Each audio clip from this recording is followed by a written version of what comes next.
कथा है कि अब मुझे नाम तो सबके याद नहीं, पर मैं कथानक बस सूक्ष्म उससे सुना दूं कि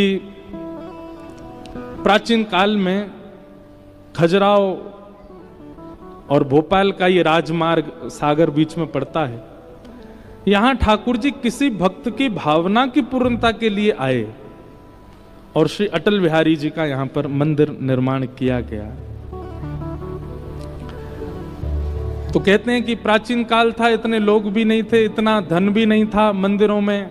देखो, मंदिर में धन अर्पित आप मंदिर के लिए नहीं करते हैं, ठाकुर जी के लिए नहीं करते। कई लोग कहते हैं मंदिर में क्यों डोनेशन चढ़ाना, मंदिर में क्यों ठाकुर जी के साथ, ठाकुर जी को तो लक्ष्मीपति हैं, उनको क्या आवश्यकता। उनको आवश्यकता नहीं, पर मंदिर में कितने सारे कार्यकर्ता हैं, मंदिर के पुजारी जी हैं, उनका भी परिवार है, मंदिर का निर्माण है, मंदिर में भोग है, उन सबके लिए अर्पित करना चाहिए भाव। ठाकुर जी को आवश्यकता नहीं उसकी।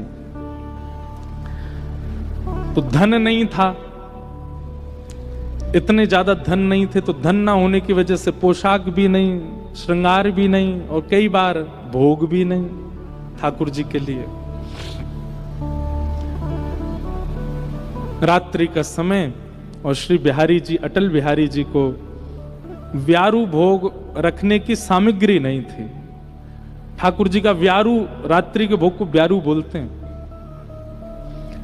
श्री अटल बिहारी जी का व्यारू भोग नहीं लगा था। पुजारी जी, महंत जी जो उस काल के थे, बड़े व्याकुल हो गए। चरणों में प्रणाम करते हुए श्री अटल बिहारी जी से कहा, हे नाथ, हमें क्षमा करो, आप कृपा करके हमारी सागर में पधारे हैं, सागर के वैष्णवों पर, बुंदेलखंड के लोगों पर कृपा कर रहे हैं, पर आपका हम भोग भी नहीं धरा पा रहे हैं, इतनी हम लोगों पर अयोग्यता है। आज ठाकुर जी आप बस अपनी व्यवस्था कर लें, या तो ब्रज ही चले जाएं, रात में वहीं आपको भोग प्रसादी हो। अब देखो, ठाकुर जी कोई पाते नहीं है, पर प्रेमी अगर सेवक है तो ठाकुर जी पाते भी हैं, ठाकुर जी को भूख भी लगती है। और कोई व्यक्ति केवल थाली रखता है और उसको कोई भावना नहीं, ठाकुर जी पाते भी नहीं है। एक बार हमारे वृंदावन की घटना, किसी मंदिर में ठाकुर जी का भोग पधराया गया, और भोग पधराने के बाद में पुजारी जी बाहर आ गए, कपाट लगा दे। ठाकुर जी के भोग में कपाट क्यों लगाते हैं? ताकि ठाकुर जी सहज हो जाएं और सहज होकर के प्रेम से प्रसाद पालें। किशोरी जी आएंगी, किशोरी जी पवाएंगी, मधुमंगल श्रीदामा सब सखा आएंगे, सब बैठ के पाएंगे ठाकुर जी के साथ। अब हम लोगों की दृष्टि में इतनी भावना नहीं कि ठाकुर जी हमारे सामने प्रकट भोग लगा लें, इसलिए कपाट रखा जाता है। और उसका भी नियम होता है, 15 मिनट, 20 मिनट, 45 मिनट, उतनी देर ठाकुर जी का भोग लगेगा, कपाट रहेंगे, चाहे कोई आ जाए, कपाट नहीं खुल सकते। और कपाट खोलने से पहले ताल बजाए जाते हैं, ठाकुर जी को सहज किया, ठाकुर जी हम आ रहे हैं भीतर, आप सहज हो जाओ। तो पुजारी जी ने भोग धरा, भोग धरने के बाद आप बाहर बात करने लगे किसी से, और बात करते करते आपको लगा कि समय पूरा हो गया, और जबकि समय अभी भोग का पूरा हुआ नहीं था, और आप बिना ताल बजाए मंदिर के भीतर प्रवेश कर गए। जैसे ही आपने पर्दा हटाया, ठाकुर जी को पता तो चल गई पुजारी जी आ रहे, दौड़ते भागते बेचारे अपनी पीतांबरी कस के जाके अपने सिंहासन में जैसे खड़े भये। खड़े तो हो गए ठाकुर जी, लेकिन दाल और कड़ी और चावल मुख पे ही लगे रह गए, मुख पहुंचना भूल गए। और पुजारी जी ने वो देख लिया, और जैसे पुजारी जी ने देखा, नेत्र सजल हो गए। पुजारी जी दूर से बलियां लेने लगे, वो जय जय, क्षमा करियो, आज ताल बजानो भूल गो, लेकिन ताल बजानो भूल गो तभी तो ये दर्शन हुए। ठाकुर जी का मुख स्पष्ट करके, स्वच्छ करके क्षमा याचना की, फिर से भोग बना के फिर पधराया। हमारी वजह से ठाकुर जी को श्रम हो गया। ठाकुर जी पाते हैं, पर कब पाते हैं? पवाने वाला प्रेमी हो, वो केवल थाली रख के उठाना जानता हो, वहां पाते भी नहीं है ठाकुर जी। इतने वैष्णव हैं पूरे विश्व में, कहीं तो कोई होगा प्रेम से पवाने वाला, वहीं पाते हैं ठाकुर जी।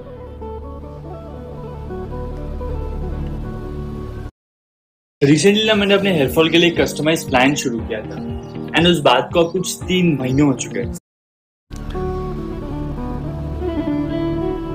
तो सागर में अटल बिहारी जी को व्यारू भोग नहीं धरा गया, व्यवस्था नहीं थी।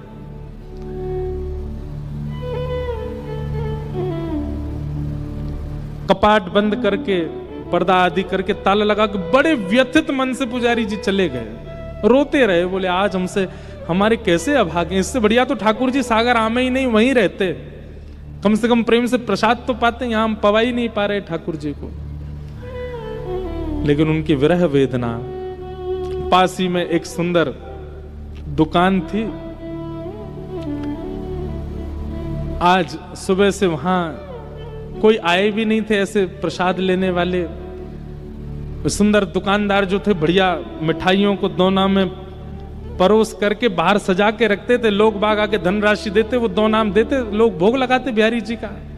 पर आज कोई दर्शनार्थी नहीं आया सुबह से। अचानक से शाम का समय, रात्रि का समय, मंदिर आदि बंद हो गए, दुकानें सब, बाजार बंद होने लगा। तो जिनकी मिष्ठान की दुकान थी वे भी अपनी दुकान बंद करने लगे। तभी एक बढ़िया सेठ साहूकार का रूप, बढ़िया सुंदर, गले में स्वर्ण पहने हैं, अंगूठियां पहनी हैं, कड़ूला पहने हैं, हाथन में कानन में कुंडल, और बढ़िया कोई जैसे मानो सेठ हो, कोई ऐसा रूप धारण करके कोई आए और आकर के कहा भैया क्या दाम है, कितने सेर आपके यहाँ मिलती है मिठाई। पहले तो रूप देख करके वो बोले कि कोई सामान्य रूप, सामान्य किसी व्यक्ति का रूप तो नहीं लगता, बड़े सुंदर हैं। दोबारा पूछा, अरे भैया आपसे पूछ रहे हैं क्या भाव लगाई है मिठाई। बता दिए जो भी उस समय का मूल्य था, वो इतना है, इतने रुपया एक दोने का है, आप ले लीजिए। आपने दोना उठाया और उठा करके जैसे ही अपनी जेब में हाथ डाला तो रुपया था ही नहीं। आपने कहा भैया हम रुपया तो भूले आए घर पे, हम क्या दें आपको। तो इतना सुंदर रूप था उनका, इतनी उनकी उपस्थिति इतनी सकारात्मक थी कि वे मिठाई वाले भैया बोले कोई बात नहीं, आप ले जाओ, धन तो कभी दे देना आप, कोई बात नहीं। नहीं नहीं नहीं, ऐसे नहीं पाना चाहिए, कुछ तो देंगे हम आपको। खूब मना किया, बोले कोई बात नहीं आप फिर कभी दे देना, पर नहीं हम तो दे के जाएंगे। और तभी उन सज्जन व्यक्ति ने अपनी एक अंगूठी हीरा की उतार के धर दी। बोले महाराज जी अंगूठी रख लीजिए। और इसके, अरे भैया अंगूठी तो बहुत मूल्यवान है, इतने की तो कोई मिठाई नहीं पाई आपने, आप ये मत दे के जाइए। बोले नहीं नहीं आप रखिए। और ऐसा कह करके वो मिठाई खूब मना करते रहे, पर नहीं, दे के चले गए। उन्होंने भी सोचा पता नहीं, बड़ा अद्भुत व्यक्ति जिसके रूप से, उस उपस्थिति से इतना आनंद हो रहा था। अंगूठी ले गए, ले जाकर के अपनी तिजोरी में घर पे रख दी, सो गए।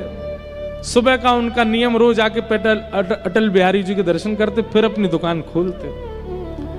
आकर के जैसे ही दर्शन करने आए तो भीड़ लगी थी लोगों की। भीतर प्रवेश करके जैसे ही पूछा तो सब लोग व्याकुल।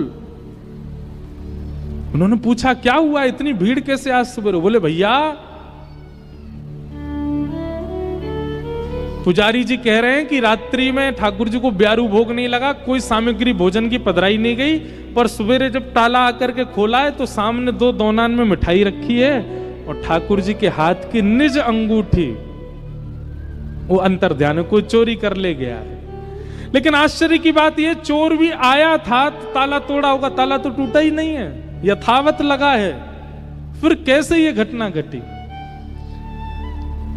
दुकानदार ने जैसे ही देखा दोने की ओर और अंगूठी का चिंतन जैसे हुआ तो सोचने लगे कि रात्रि एक घटना घटी है, कोई व्यक्ति हमसे प्रसाद लेके गया, भेंट में अंगूठी दे गया, कहीं ऐसा तो नहीं है कि बिहारी जी की लीला हो। आपने तुरंत दौड़ करके अंगूठी लेकर के आए, आकर के पुजारी जी को देखी, यही अंगूठी है क्या ठाकुर जी की। देख करके पुजारी जी बोले हाँ यही अंगूठी है। यह सुनते ही वे भावुक हो गए, बोले अरे भैया आपने कल भोग नहीं धरा ठाकुर जी को, और आप इतने व्याकुल हो गए जाकर के कि आपकी व्याकुलता के कारण ठाकुर जी ही आए और आकर के अपनी अंगूठी भेंट दे करके प्रसाद लेकर के गए, रात में ब्यारू भोग पाया। तो भैया सागर वारे धन्य हो, हमारे वृंदावन चंद यहाँ भी बैठे हैं और पूरी लीला कर रहे हैं। ऐसी लीलाएं तुम्हारे ब्रज में करते हैं ठाकुर जी।